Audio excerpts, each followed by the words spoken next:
Olá, assinante do Canal 14. Estamos no ar com mais uma programação do Visão Geral. Direção do publicitário Fernando Dutra e coordenação da jornalista Eliane Rodrigues. José Augusto, nos apresenta o nosso convidado de hoje. Pois é, tem uma vasta folha de serviços prestados ao estado de Goiás, aos goianos de uma forma geral, quer na área de segurança pública, como também enveredou-se há uns tempos atrás aí na área política. Quer dizer, uma pessoa de destaque, que tem uma biografia invejável, e é uma honra e um prazer receber aqui no estúdio do Canal 14, do programa Visão Geral, Dr. Éder Martins, advogado criminalista e já foi político. Ele vai contar por que ele abandonou a política. É um prazer tê-lo aqui, doutor. É um prazer, eu agradeço, Eliane, agradeço, Zé Augusto, pelo convite de estar aqui com vocês. Uma honra para mim participar desse programa. Bom, nós conversávamos em off e o senhor disse que tem mais de 30 anos de serviços prestados à comunidade goiana. Eu queria que o senhor declinasse. Certo, foi escrivão, foi agente, foi delegado, né? Verdade.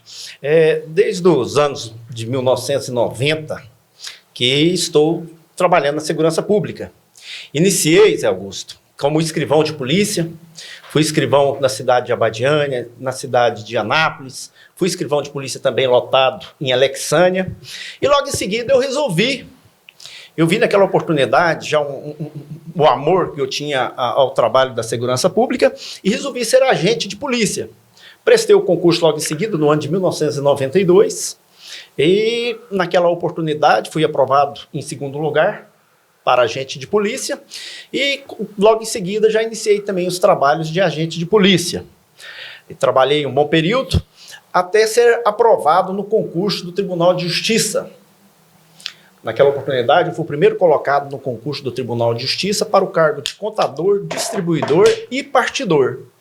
E tomei posse. Trabalhei no Tribunal de Justiça há alguns anos, até que, em 1997, eu fui convidado para ser assessor jurídico do município de Abadiânia e aceitei o convite. Fui trabalhar como advogado da prefeitura de Abadiânia. Até em 1999 saiu o concurso de delegado. Como eu já tinha aquele amor pela profissão de segurança pública, já tinha sido escrivão, já tinha sido agente de polícia, prestei concurso em 1999, um concurso muito concorrido, eram 34 vagas e nós éramos mais de 7 mil concorrentes. Meu Deus! Mais de 7 mil concorrentes, Deus. Todos bacharéis em direitos. Mais de 200 por um. Era mais ou menos por aí. E eu obtive êxito, eu fui o primeiro colocado na prova oral. Era uma prova feita pela CESP e UNB, de 8 fases. Eu fui o primeiro colocado na prova oral e fui o terceiro na classificação geral. Tomei posse no dia 3 de março de 2000. No ano de 2000, 3 de março de 2000, tomei posse e fui ser delegado de polícia em Padre Bernardo. Então, eu trabalhei em Padre Bernardo, respondia por Mimoso, fiquei um período lá. Trabalhei em Águas Lindas. Região calma, Águas Lindas, não, doutor? Nossa, era uma média de 15, José Augusto, uma média de 15 flagrantes que fazíamos por dia. Por dia. E naquela época, né, José Augusto? Pois era uma média de 15 flagrantes por dia. E hoje a coisa deve estar bem pior, não? Aumentou a população. Hoje eu acredito o seguinte, houve um trabalho, aumentou um trabalho preventivo ali, eu acho que um trabalho social, e deu uma diminuída. Ainda bem. Mas eu peguei o auge da criminalidade em Águas Lindas. Deve ter enfrentado cada situação, hein? Sim. Eu e vários outros colegas também delegados, que naquela época ocupávamos ali as cadeiras de delegado ali naquela região, era eu e mais 4, nós éramos 5 delegados dentro de Águas Lindas, com muito trabalho, trabalhando muito. Colete à prova de bala? Era necessário. Era equipamento obrigatório. Até porque eu me lembro muito, Zé Augusto, que naquela época tinha alguns bairros ali, alguns locais ali em Alexânia, que quando viatura passava... Águas Lindas. Que quando passava ali, era alvejado. Tinha quem atirava de viatura. É mesmo? Teve colegas nossos ali na Polícia Civil ali, que teve um veículo alvejado ali. Então eu fiquei um período ali em Águas Lindas, fui para Lusiânia, Depois de Lusiânia, de eu ter ganhado algumas promoções no nosso trabalho por merecimento, eu fui para Goiânia. Em Goiânia, eu trabalhei, assim que cheguei em Goiânia, na delegacia que tomava conta da maior extensão territorial do município ali de Goiânia. Eu tomava conta do Jardim América e Nova Suíça. Então, era a maior delegacia que teve, eu fui o delegado titular daquela delegacia, onde fiquei por cerca de 2 anos. Logo em seguida, assumi uma delegacia especializada, que é a Delegacia de Furtos e Roubo de Veículos Automotores de Goiânia. Trabalhei na delegacia dessa especializada e de lá eu fui contemplado, me deram um presente, a alegria, a honra de vir para Anápolis, da onde eu nunca mais saí e fiquei até aposentar-me. Ou seja, aqui em Anápolis eu trabalhei em quase todas as delegacias, trabalhei no 5º Distrito, Zé Augusto, fiquei 4 anos numa delegacia especializada, GENARC, que é um grupo especial de repressão a narcótico, onde nós fizemos um trabalho excepcional, juntamente com a minha equipe de agente de polícia, os escrivãos de polícias aqui de Anápolis, que, aliás, diga-se de passagem, são excelentes profissionais. Então, eu me lembro de uma oportunidade que nós fizemos a queima ali no Porto Seco, de cerca de 4.000 quilos de entorpecente que havíamos apreendidos no ano anterior. Que isso? Então, quer dizer que o GENARC apreendeu cerca de 4.000 quilos aqui na região, na cidade de Anápolis e cidades circunvizinhas, porque o GENARC não atua apenas na cidade de Anápolis, ele atua em Anápolis e também nas cidades circunvizinhas. Então, naquela oportunidade, nós fizemos um trabalho muito excepcional, que foi reconhecido pela direção, pela Secretaria de Segurança Pública, o próprio secretário de Segurança Pública reconheceu o nosso trabalho, de nós fazermos a apreensão de mais de 4.000 quilos de entorpecentes que foram queimados ali no Porto Seco. Eu me lembro que o Edson tomava conta ali na época e ele nos concedeu essa oportunidade de fazer a queima, que veio helicóptero para cá, foi feita ali a filmagem de tudo, da queima. Disso aí. A segurança... Exatamente. Para poder incinerar esse produto. Sim, é necessário. As viaturas foram todas para lá, o apoio da Polícia Civil, Polícia Militar, todos presentes. Então, eu tenho muita honra de dizer para vocês, Augusto, que fiquei cerca de 15 anos aqui na cidade de Anápolis, trabalhando aqui como delegado. Quando você aposentou? E quando foi, tem 1 ano e 6 meses que eu me aposentei. Ah, certo. Eu consegui ter de contribuição 35 anos. Eu comecei a contribuir, não a trabalhar. Trabalhar eu comecei com 7 anos de idade. Com 7 anos de idade eu era vendedor de samambaia aqui no município de Anápolis. Olha, eu trabalhava aqui. Tá vendo? Quando chegou 13 anos de idade, eu assinei a carteira, que hoje só pode com 14 anos na qualidade de aprendiz. É verdade. Mas naquela época era possível, eu assinei com 13. Quando eu inteirei 14 anos de idade, eu tinha 35 anos de contribuição e dei entrada no meu pedido de aposentadoria. E quando foi mesmo? Eu não entendi. Eu comecei a contribuir com 13 anos. 13 anos de idade. Quando eu fiz 48 anos de idade, eu já tinha 35 de contribuição. Nossa, jovem demais, que coisa boa. E dei boa. entrada na minha aposentadoria e no ano seguinte, eu com 49, eu me aposentei. Então, foi realmente, eu tenho honra de dizer para vocês que eu falo que, graças a Deus, que eu não nasci num berço de ouro e tive a oportunidade de começar a trabalhar cedo. Porque o trabalho dignifica o homem. É verdade. Então, eu não sei, graças a Deus, eu não conheço desemprego. Se perguntar para mim, Éder, conta para mim um período que você teve de desemprego, você estava lutando. Eu não tive isso. Eu comecei muito cedo a trabalhar. Com 7 anos, como eu havia dito, eu fui vendedor de samambaia aqui. Depois disso, nós mudamos para Corumbá. Lá em Corumbá, eu tentei vender samambaia, mas naquela cidade interioranda não foi muito bem-vinda a venda de samambaia. Eu fui ser vendedor de geladinho e picolé. Depois, nós voltamos para Abadiânia, que é a cidade onde eu nasci. E ali, em Abadiânia, eu consegui um emprego. Era onde é o Planalto hoje. Tinha um senhor que chamava Toninho, era dono de uma lanchonete, um açougue. Tinha lanchonete, açougue, frutaria e uma lanchonete lá no fundo. Eu tomava conta daquela lanchonete. Eu comecei com 11 anos a tomar conta dessa lanchonete. Quando foi com 12, o pessoal da fiscalização passou lá e ele mandou imediatamente arrumar minha carteira de trabalho. Eu tive que levar meu pai na prefeitura para assinar para mim poder pegar a carteira de trabalho, que eu não poderia assinar lá. Foi feito assim e ele assinou minha carteira e eu passei a ser contribuir até a minha aposentadoria. Conseguindo, assim, 35 anos de contribuição, que eu falo que tive muita honra em tudo isso e aprendi muito. É com o trabalho que a gente se aprende, é com o trabalho que identifica o homem. Verdade. Na área de segurança, doutor Éder, quando o senhor foi delegado, principalmente quando o senhor foi delegado, eu queria que o senhor citasse 2 fatos, um negativo e um positivo. Por exemplo, um agressivo e um humano.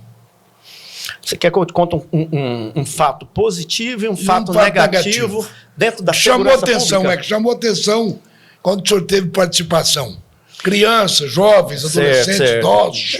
Eu me lembro, teve algumas coisas, Augusto, que me chamaram muita atenção, que doeram muito em mim e que eu trago até hoje de recordação. Um fato que eu nunca me esqueci, que foi ainda no ano de 2000, assim que eu tomei posse, que eu fui para Padre Bernardo, eu investiguei um crime que foi que eu senti muito, doeu muito no meu coração, que foi casaram 2 jovens, um rapaz, uma moça, e foram morar num pequeno barracão ali na zona rural, perto às margens de um córrego. E um cara, um malandro, um latrocida, com o escopo de roubar o bujão de gás deles, chegou naquele local, matou o homem, matou a mulher, e eles tinham uma criança. Que uma criança de colo. isso? Zé Augusto, ele tentou jogar a criança no rio e caiu numa pedra, morreu na pedra. Aquela criança. Quando eu cheguei naquele local, que eu vi tudo aquilo, aquela cena do pai, um jovem de 20 anos, o rapaz tinha 20 anos, a moça tinha uns 18, 19 anos só, e a criancinha de berço, lá embaixo, morta, que ele tentou jogar no rio, mas caiu em cima de uma pedra e morreu. É algo que eu nunca vou me esquecer. E pegaram o cidadão, o indivíduo? Foi preso e logo em seguida ele confessou o crime. E ele... Sabe? Foi preso, eu Quantos acredito anos? Não, assim, a gente da Polícia Civil, a gente acompanha até uma certa fase e não tem a oportunidade de acompanhar a fase judicial. Sabe? A Polícia Civil não tem tempo, devido à quantidade de investigações necessárias, de acompanhar o próximo passo, que é a fase processual do Poder Judiciário. Sabe? Para ver se houve condenação, não teve. Às vezes a gente não tem a oportunidade disso. E esse cara da quantidade podia ser normal, de tarefa da Polícia Civil que tem que ser feita de investigação. Então, esse foi um fato que me chamou muita atenção, sabe? Porque eu fiquei... Mas chama traumatizado. Teve um outro fato. Traumatizada com isso louco, aqui agora. Teve um outro fato, Zé, também que me chamou muita atenção, que eu me lembro que foi um estupro seguido do homicídio contra uma menina de 9 anos de idade. Nossa. Que isso sucedeu em Lusiânia. Eu era plantonista, eu estava saindo do meu plantão, quando chegou uma mãe muito desesperada. Doutor, me ajuda, achei minha filha morta. Ela foi para a festa e largou a filha sozinha em casa. Nossa. Quando ela voltou, a filha tinha sido estrupada e morta por enforcamento. Achou a filha morta na cama. E ela estava muito desesperada, essa mãe. Eu tentei acalmá-la naquela oportunidade, falei, se acalma, que é para a senhora nos ajudar, para a gente poder também ajudar a senhora nisso aí, a tentar desvendar quem seja, nós precisamos que a senhora tenha calma. Mandei buscar uma água para ela, a hora que ela começou a acalmar, eu comecei a conversar com ela, Zé Augusto. Quem que era o vizinho, quem é que geralmente ia na casa dela, naquela noite, se ficou alguém encarregado de ir lá cuidar da filha, o que tinha acontecido, se alguém tinha a chave da casa para entrar. E ela me falou que não desconfiava de ninguém, que era, sabe? Aí ela me contou que tinha um rapaz que às vezes ia para lá, ajudava ela. E naquela oportunidade eu me lembro que eu chamei uma equipe de polícia e falei, vai lá, traz ele aqui para mim conversar com esse rapaz. Vamos bater um papo. Ele chegou e nessa hora eu me assustei com a calma dele. Ele muito calmo, nossa senhora, tô sabendo agora que essa moça morreu, é uma coisa de ser minha família, a mãe dela é minha amiga, eu não sei o que tem, sabe? Eu vou muito lá na casa deles, eu tenho acesso lá porque ela é minha amiga, eu sou amigo da menina também, não sei o que tem, papai, comecei a conversar. Frieza, hein? Eu falei, você não foi lá essa noite, não? Não, essa noite eu não fui lá, tranquilo. E falei, não, nós vai ter que direcionar para uma outra linha de investigação. Já comecei a mandar registrar a ocorrência, mas naquela hora, antes de sair, me bateu um tchum. Eu falo que é Deus. Deus utiliza esses servidores públicos, essas pessoas, para também fazerem justiça aqui na terra. Não é só de justiça divina. A justiça se inicia aqui na Terra. Verdade. Eu acredito nisso. Eu também. Então, naquela hora eu falei assim, escuta, desce a calça para me ver. E pra quê? Falei, não, desce só para me ver. E a hora que ele não quis, eu fiquei mais interessado pedindo para ele, não, desce só para me ver. E aí, a hora que ele desceu até um pouco, eu falei, desce mais. A hora que ele desceu até no joelho, eu falei para ele descer a cueca. A hora que ele começou a descer a cueca, eu vi que estava tudo sujo de sangue. Tava tudo sujo de sangue a cueca dele. Ah, tá. Aí, a hora que ele viu que eu vi também que estava sujo de sangue, ele já levantou. Aí, eu chamei 3 testemunhas. 3 testemunhas para ver o que estava acontecendo. Peguei a cueca dele, pus dentro de um saquinho de plástico, ele mesmo colocou lá dentro, e eu mandei pro IML. E o que deu? E era o mesmo sangue da menina. Mas naquela hora, logo em seguida, a hora que nós pegou a cueca dele, ele já mudou, daquela calma que ele tinha, Zé Augusto. Ele já ficou totalmente desesperado. Ele viu que a casa caiu. Ele viu que a casa caiu. E aí, ele acabou confessando, contando tudo o que tinha acontecido. Nossa. Não, realmente foi eu fui lá, eu mantive relação sexual com ela, fiquei com medo dela contar pra mãe dela e matei ela enforcada. Por asfixias, Juntei testemunha pra ver que ela falou, sabe? Porque muita gente às vezes pensa que só existe confissão quando é torturado. E não é, isso não é verdade. A tortura dentro da Polícia Civil, eu acredito que já acabou há muito tempo.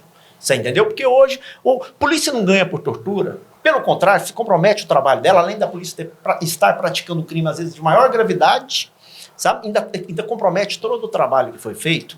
Então, naquela oportunidade, eu chamei testemunha, chamei comerciante ali da Redondeza para ver o que estava acontecendo, sabe? E ele friamente contando ali o que tinha acontecido, que jeito que matou, que enforcado e o porquê. Então, nós lavramos o flagrante ainda daquela pessoa, foi preso em flagrante delito. Zé Augusto. Nossa. Então, esse é mais uma daquelas... Eu poderia aqui passar o dia inteiro contando esses fatos que me chamaram a atenção. Eu sabe? imagino. Então, eu me lembrei desse e compartilho com vocês. Aqui em Anápolis parece que teve um estupro esses dias agora de uma criança. Você está por dentro disso? Está sabendo disso? Eu fiquei sabendo que tem aumentado muito a criminalidade relacionada a esses crimes sexuais, sabe? Né? Eu confesso que eu não Não, estou porque hoje de manhã o rapaz que trabalha com meu marido estava falando, parece que até lá da escola dele, onde ele estuda. Eu falei, olha, não estou sabendo. Mas e os bons momentos que você já passou? Pera um pouquinho, deixa eu cortar você. Tá. Dentro dessa linha de raciocínio que ele está fazendo, eu queria só perguntar para ele o seguinte, doutor. Essa semana, prenderam um jovem, uma criança de 11 anos, em São Paulo, com 17 passagens pela polícia. O que fazer com esse cidadãozinho? Falta de trabalho, igual ele. Também, né? É verdade. Ele falou uma coisa no início, muito bom. Você viu o que ele falou no início? Você viu porque é minha chefa, né? Você viu o que ele falou no início? Ele começou. Você já viu que toda pessoa que começa desde cedo no trabalho. Começa a aprender desde cedo o que é certo dentro da comunidade, dentro da sociedade, qual que é nosso papel, né, Zé Augusto? Sem dúvida. Mas respondendo a pergunta do meu amigo, Zé Augusto Paralobo. Muito obrigado pelo tratamento. O que acontece no Brasil? Existe um sistema americano que não se olha a idade. É feito um estudo sociopsicológico daquela pessoa para saber se ela é imputável ou inimputável. Isso. Se ela tem capacidade de responder pelos seus atos, se ela tinha conhecimento da ilicitude, se ela tinha conhecimento da ilegalidade daquilo ali, se ela tinha essa capacidade nos Estados Unidos. No Brasil é diferente. No Brasil nada disso é feito. Essa imputabilidade penal pela idade já é definido de forma... A própria lei já define. A partir dos 18 anos. É com 18 anos que se inicia a capacidade penal. O senhor é a favor da redução? Ou é outra pergunta? Eu acho que precisava fazer um sistema misto. Deixa eu terminar de contar como é que funciona. E eu vou dar meu posicionamento acerca disso aí. Então, antes de 18, é criança ou adolescente. Até 12 anos, incompleto. Criança, a partir dos 12, antes dos 18, é adolescente. No Brasil não tem pena para criança e nem para adolescente. Tem medida socioprotetiva para criança e medida socioeducativa para os adolescentes. criança, como é o caso que você falou de 11 anos, porque 11 anos é criança. É criança. Não sofre pena e nem medida socioeducativa. Apenas medidas protetivas são aplicadas em crianças. Ele não responde a um processo, não tem nada disso.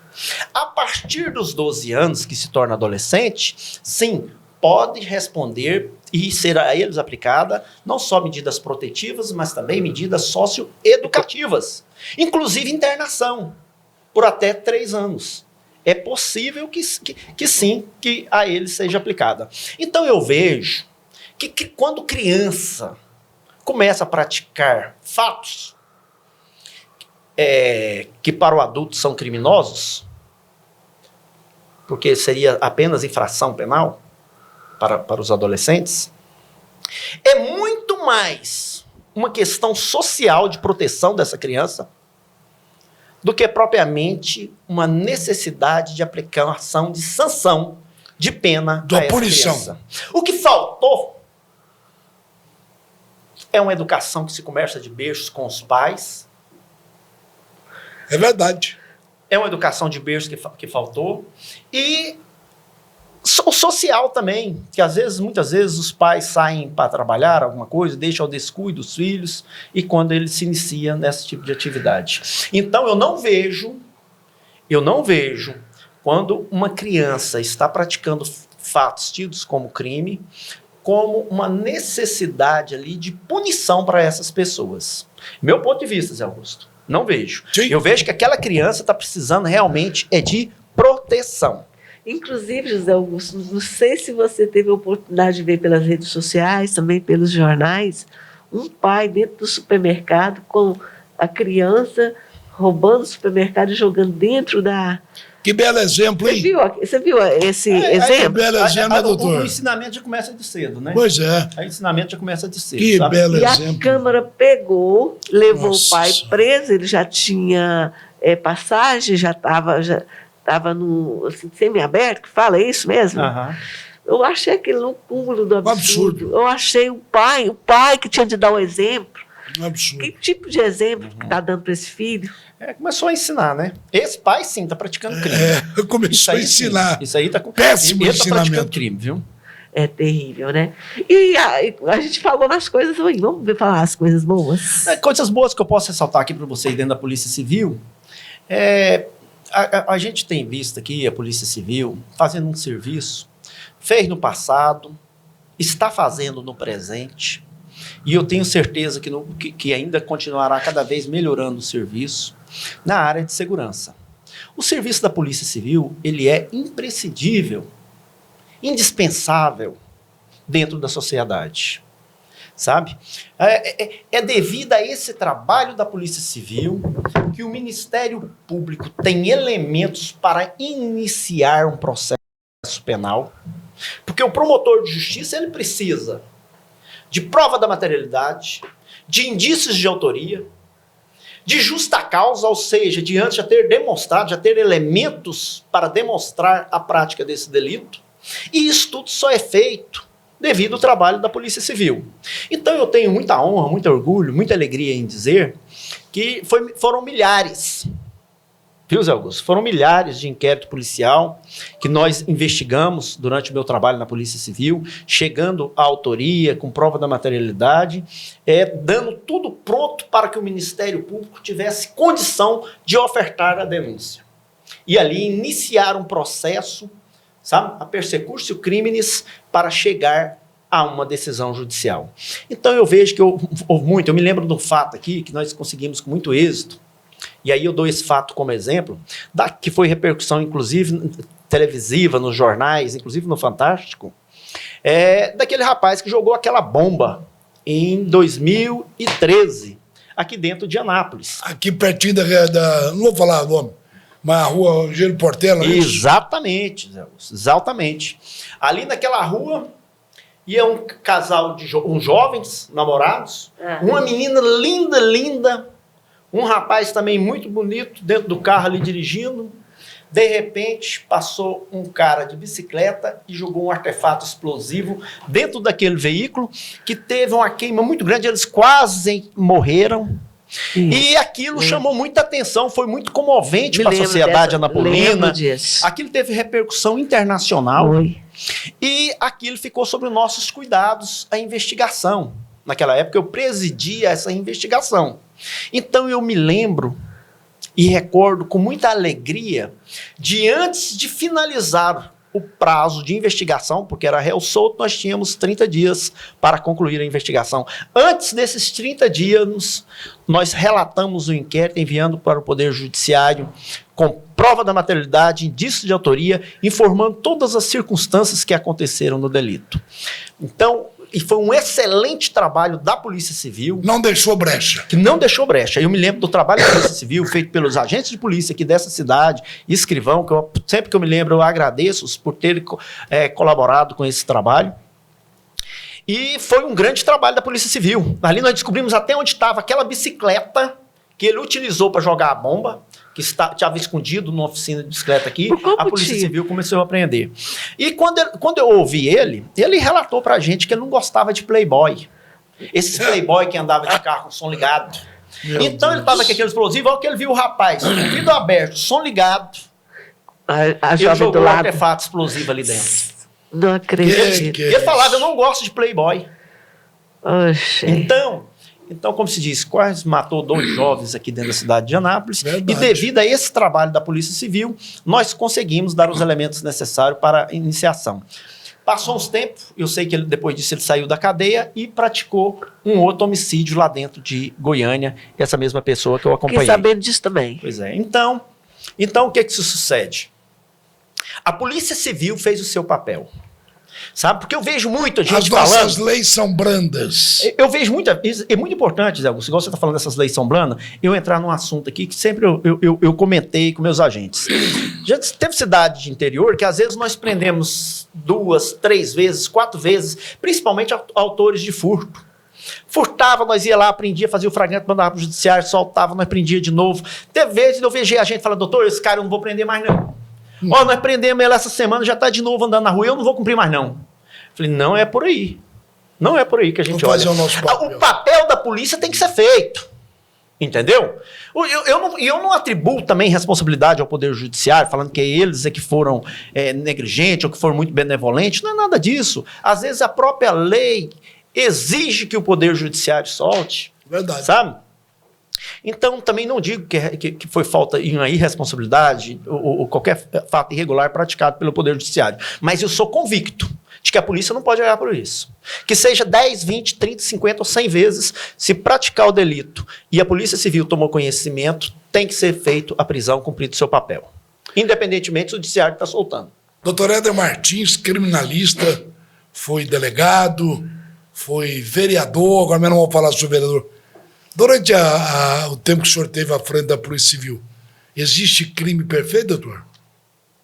Não. Não tem? Não tem. Eu te dou um exemplo que eu dei aqui agora há pouco. Naquele momento, aquele rapaz que matou aquela criança acreditava que ninguém nunca ia ficar sabendo. Ninguém presenciou ele entrar na casa, ele manteve uma relação sexual com aquela menina e logo em seguida matou ela. Ele já matou ela. Por qual objetivo? Para ela não contar para a mãe. Já era esse o objetivo dele. E ele saiu dali sem ninguém vê-lo. Ou seja, ele estava convicto que seria o crime perfeito. E o que aconteceu? Terminou sendo preso ainda em flagrante delito. Eu não acredito em crime perfeito, principalmente na atualidade, em que os meios de investigação, as técnicas investigativas já se aprimoraram e se aprimoraram com grande qualidade. É verdade. Hoje os meios de investigação é muito grande. Zé Augusto. Existem várias técnicas investigativas aprimoradas e utilizadas pela Polícia Civil, de que fazem com que o delito que se acreditava ser perfeito será aprovado com detalhes. Bom, eu entendo que a gente poderia ficar aqui vários programas para ele contar 35 anos de atividade dele na área policial. Verdade. Mas vamos pegar um outro lado dele também, muito certo. Vamos. Muito certo, que é o seguinte, a mosca azul picou ele, e ele foi mais votado em Abadiânia como vereador, e de repente abandonou a política. Por quê, doutor? Eu agradeço você, meu amigo, por estar me dando a oportunidade de falar sobre esse assunto. Eu candidatei por 2 vezes na cidade de Abadiânia, cidade onde eu nasci, a vereador. Por essas 2 vezes eu fui o mais que teve a maior votação da história do município, desde quando foi emancipado o município de Abadiânia até a atualidade, a data de hoje. Verdade. Ainda não existiu um vereador que teve, seja o número, seja a proporcionalidade eleitor-voto, igual eu tive ali no município de Abadiânia. E eu tive essa votação extraordinária por todas as vezes que eu candidatei, devido, assim, à confiança do pessoal de Abadiânia em minha pessoa. Eu nasci em Abadiânia, o povo de Abadiânia me viu crescer ali dentro de Abadiânia, então eu acredito que tudo isso, as minhas atitudes, o meu comportamento, um homem que toda a vida foi vocacionado ao trabalho e ao estudo, como foi eu, e eu acredito que foi isso, Zé Augusto, que me deu essas 2 votações extraordinárias, fazendo de mim o candidato que teve o maior número de votação na história do município de Abadiânia. E após essas 2 vezes eu não mais me candidatei. E aí vem a pergunta que foi feita pelo senhor: por que você não quis mais candidatar? É pelo seguinte, Zé Augusto. Primeiro, eu acredito que que quando eu entrei ali, era uma oportunidade que eu tinha de fazer um trabalho em prol do município de Abadiânia, que falo de cabeça erguida que eu fiz, que a minha intenção, o meu escopo, naquele momento da minha candidatura foi realizado. Eu fui o vereador que tive mais projetos de lei apresentados dentro do município de Abadiânia. Se nós éramos 11, eu apresentei mais projetos de lei do que somados os outros 10 juntos. Por quê? Porque eu buscava aprimorar a legislação municipal daquele município. Eu nunca me acovardei numa função típica do legislativo, que é a fiscalização. Eu nunca bati continência para prefeito dentro daquele município e me acovardei com a investigação. Pelo contrário, ali eu demonstrei várias coisas que estavam incorretas durante esse período meu ali dentro do legislativo. Tive coragem de ir na tribuna e demonstrar. Sabe? Como tive coragem também de elogiar o chefe do Poder Executivo quando acertava. Porque muitas vezes é mal interpretado o vereador que vem a exercer efetivamente a fiscalização do prefeito. É inimigo do prefeito. Não é. É a função principal. O povo põe o vereador ali para legislar e para fiscalizar a atitude do prefeito como funções típicas. A partir do momento que o vereador começa, às vezes, buscar ali interesses pessoais com a prefeitura e larga sua função principal de fiscalização, ele foi um covarde com a população e com seus eleitores.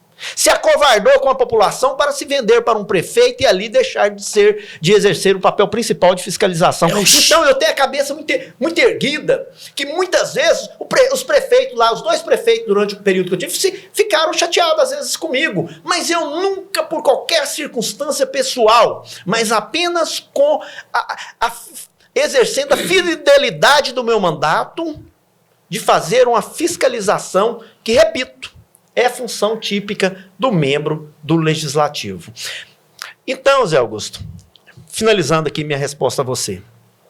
Exerci de cabeça erguida os 2 mandatos, acho que cumpri minha função ali dentro, e agora dei minha cadeira para que um novo membro, eu acho que deveria renovar. Eu acho que, às vezes, a Câmara tem que ser renovada. Que ótimo essa mentalidade. Sabe? Então, eu queria agora que um outro entrasse ali na minha cadeira, com aquela vontade que eu tinha quando eu entrei de fazer um bom serviço, para dar continuidade a esse serviço. Porque, pessoalmente, eu havia agora aposentado, iniciei uma atividade ali, montei um escritório de advocacia ali no município, e eu agora estava e estou vocacionado a continuar a ajudar a população do meu município, exercendo agora o meu papel dentro da advocacia. Entendeu? Que é uma outra atividade profissional que eu amo fazer, que eu faço de todo o coração. E deixei aquela cadeira, não candidatei. Eu tenho convicção que se eu tivesse candidatado eu era eleito novamente. Não vou falar que seria novamente, porque eu fui 2 vezes o primeiro colocado, com a diferença do dobro ou do triplo do segundo colocado. Talvez eu não vou falar que eu seria novamente, mas que eu estava eleito, eu sou convicto que eu seria eleito novamente. Nunca pensou em Mas ser... eu dei a oportunidade para que um outro sentasse na minha cadeira, uma nova pessoa que tinha vontade, e eu agora passei a querer ajudar aquela comunidade de uma outra forma dentro dessa profissão que eu amo também. Você nunca pensou em ser candidata a prefeito de Abadiânia? Eu tive várias oportunidades. Inclusive na última eleição, eu tive tem um deputado que toda a vida teve uma relação muito boa comigo, que é o João Campos. Hoje pré-candidato ao Senado do estado de Goiás, que chegou a me propor, sentou comigo, já conversou sobre isso, me apoiaria no que eu precisasse, mas eu não quis. Porque eu hoje estou querendo viver uma outra parte da minha vida, uma outra história da minha vida, que não é propriamente ali, dentro da política, sabe? Eu quero apoiar os melhores nomes que houverem no meu município, aqueles que eu verem que têm realmente maiores condições e interesse de prestar um melhor serviço à nossa comunidade, mas eu prefiro estar nos bastidores do que propriamente ser o candidato. Não me interesso mais, sabe, por ser candidato até o presente momento. E como você vê a política hoje do governo estadual? Bem, eu vejo, assim, sem querer ser partidário, até porque eu não devo sê-lo nessa oportunidade, se aproxima aí o início de campanha eleitoral, mas eu propriamente vejo que, talvez eu esteja até fazendo política, mas expressando essa minha ideia, eu acho que a gente precisa renovar. Eu acho que precisa de ideias novas, sabe? De pessoas interessadas a melhorar o nosso estado. O estado de Goiás precisa de pessoas compromissadas com ele, com trabalho firme. Tem que ser alguém que esteja realmente comprometido com o trabalho. E é isso que eu espero, sabe? Não vou aqui citar nomes. É claro que a gente já tem um nome na cabeça desde o início que a gente acompanha, mas eu acho que seria irregular eu citar qualquer tipo de nome. Mas eu acredito que nós precisamos, nós eleitores, todos nós eleitores, devemos ter um compromisso muito grande na hora de ir ali na urna digitar o nome escolhido. A gente tem que analisar o passado, analisar quem é que neste momento poderia contribuir melhor para o Estado, para a nossa comunidade, ver quem realmente tem capacidade para isso, quem está capacitado para isso e darmos um voto isento, porque a responsabilidade é muito grande. As consequências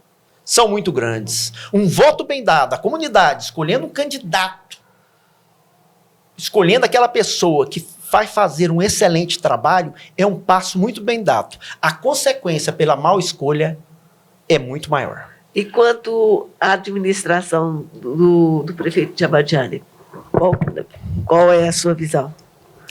Eu acho que ele tem sido muito bem aceito pela comunidade abadianiense. Prova disso é que ele foi reeleito com uma votação muito grande. Eu, pessoalmente, vejo muitas outras coisas que poderia melhorar. Certo. Eu, como vereador, são essas coisas? E dou um exemplo muito grande. Eu toda a vida, ali dentro de Abadiânia, reivindiquei por reiteradas vezes que fosse colocado, por exemplo, câmaras filmadoras na entrada e saída do município. O município de Abadiânia é desse tamanhozinho, sabe? Ali, nós tínhamos condição. Eu me lembro um jovem, Eliane, eu chego a me arrepiar quando eu me lembro disso. Foram na madrugada na casa dele, bateu na porta, a hora que ele saiu, matou, foram embora. Até hoje, ninguém sabe. Não foi descoberto esse crime. Ele entrou na madrugada e saiu na madrugada praticando um homicídio com um filho de Abadiânia, que até hoje a polícia não teve condições ainda de identificar. Eu sempre falei, se ali tivesse umas câmeras filmadoras, sabia qual que é o carro que entrou, qual que saiu, haveria elementos para a polícia para fazer um trabalho investigativo. A nossa cidade é muito pequenininha. Ali, colocasse ali 10, no máximo 20 câmeras filmadoras de qualidade na entrada e saída do nosso município, já ajudaria demais.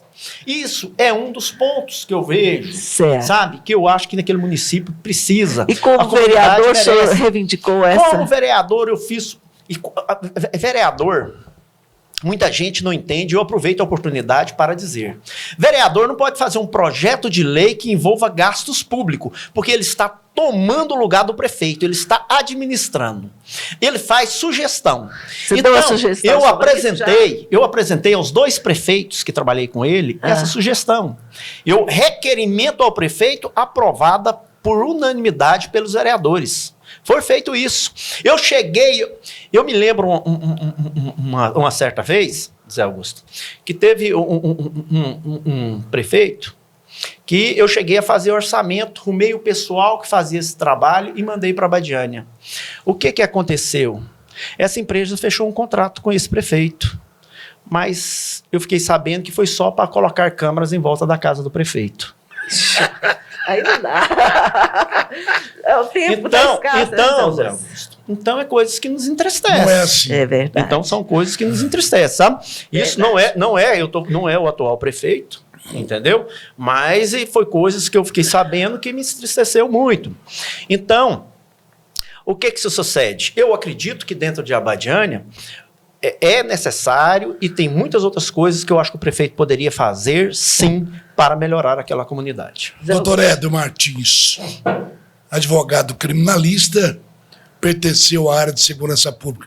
A minha coordenadora passou essa notícia aqui agora no telefone, e eu vou só mostrar para o senhor, vai ler, que eu, infelizmente, já deram o sinal lá que o senhor fez gol aqui de bicicleta, de cabeça, de falta, quer dizer, maravilhoso. Foi, realmente. Então é o seguinte, se aqui vai ficar impune, pode ler a manchete. Hoje, Garota encontrada morta dentro de caixa de Anápolis tinha apenas 17 anos de idade. Crime perfeito isso aqui não tem, né? Não. E eu falo para você que isso aí, eu vi inclusive a reportagem, não me lembro se foi ontem, eu acho que foi hoje. Foi ontem, né, que aconteceu. Do doutor Vander. Quem está à frente disso aí é um delegado de altíssima capacidade investigativa, entendeu? Que inclusive foi o delegado, chegou a ser delegado regional aqui em Anápolis, que é o doutor Vander. Ele já está à frente disso aí, já deu os primeiros passos na investigação, foi até o local, acompanhou a perícia que foi realizada nisso aí, Zé Augusto. E eu falo para vocês, a Polícia Civil, na pessoa do doutor Vander, logo vai identificar e individualizar a autoria desse delito. Bom, fatos reais, né, foram aqui ditos pelo doutor Éder Martins, ele que tem aquilo que nós falamos no começo, uma vastíssima folha de serviços prestados, e a gente só tem a agradecer a presença dele aqui, né? Muito mesmo, com certeza. Infelizmente, a nossa produção ali, que ela é fiel ao cronômetro, sabe, doutor? Certo. E ela já sinalizou. E eu queria que o senhor deixasse uma mensagem nos finalmente aqui, agradecendo o senhor pela presença. Eu também aqui agradeço, viu? Eu agradeço a esse canal, esse meio de comunicação, muito respeitado aqui em nossa sociedade, que tem levado informações a toda a comunidade, não só de Anápolis, mas circunvizinha a este município. Agradeço a vocês pelo convite, Eliane, agradeço o meu amigo José Augusto Paralovo por estar aqui e me coloco à disposição, sabe, para que em outras vezes, sempre que precisar, se houver outro convite, estarei aqui com vocês, porque eu tenho o maior prazer em dialogar assuntos importantes como foram esses e estar levando informação a todos. Meu muito obrigado. Doutor Éder, Éder, falei certo? Éder, certinho. Éder Martins. Éder Martins. Isso. Em nome do nosso diretor-geral, que é o publicitário Fernando Dutra, agradeço imensamente a sua presença aqui no Canal 14 e agradeço também a você, assinante do Canal 14. Até a próxima.